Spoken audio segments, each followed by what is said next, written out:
Okay, so the second question that we've been asked, that we thought might be worthwhile sharing with you because of general interest, is the issue of what is the nature of a pro forma invoice.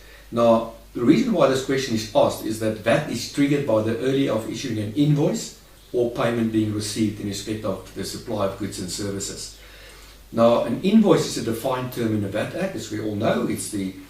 It's a document notifying, or any document notifying an obligation to make payment. So that could, in essence, be me writing on the back of a cigarette box that you owe me money. The only requirement is it must be enforceable. So when you look at a pro forma invoice, what we need to look at is what is the legal consequences of that document. If it's nothing more than you saying to me, I've now completed the job, this is going to be the final price, are you happy with this? And if you're happy with this, sign off on the pro forma invoice and I'll issue you with a formal invoice, which will be the document notifying an obligation to make payment. Then the pro forma invoice will not be an invoice for VAT purposes, but the document which follows that would be an invoice for VAT purposes.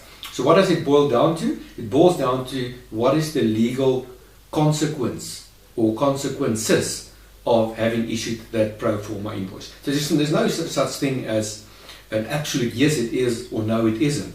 It is governed by law and it's governed by contractual agreements between parties. So if the parties agree that the pro forma invoice will be the document on which payment must be made and where payment becomes due, then that will be an invoice. If it's simply a mechanism to determine what the value of the ultimate invoice will be, it will not be an invoice. And it really is as simple as that. It's not a question of ticking a box, it's a question of going back and understand what the parties have agreed and what legal consequences flow from that. I hope that makes the situation a little bit clearer.